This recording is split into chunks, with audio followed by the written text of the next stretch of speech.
Phoenix. For more than 1,000 years, the lands on the site of modern Phoenix were owned by the Hohokam tribes, who created an extensive irrigation canal system. In the 16-17 centuries, the Hohokam civilization disappeared due to the desiccation of the climate. The Spanish settlement of Phoenix was a symbol of recreating life on the site of an extinct civilization. Legend has it that Confederate Army veteran Jack Swilling founded a farm on the ruins of an Indian settlement in 1867, after which the city grew rapidly. In 1912, Phoenix became the capital of the state of Arizona.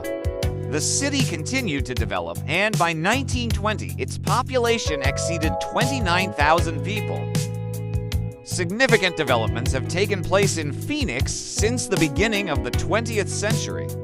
In 1920, the first Heard skyscraper appeared, and in 1929, the Heavenly Bay opened, attracting developers.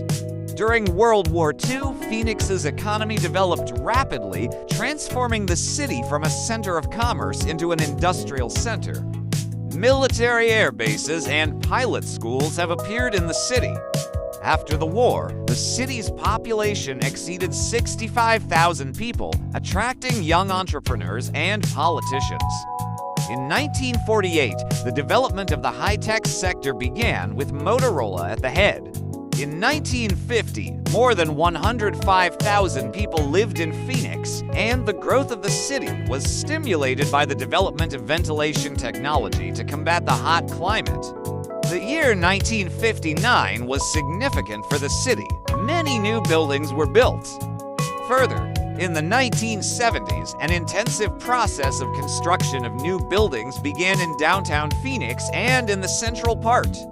The city developed, attracting tourists and improving infrastructure.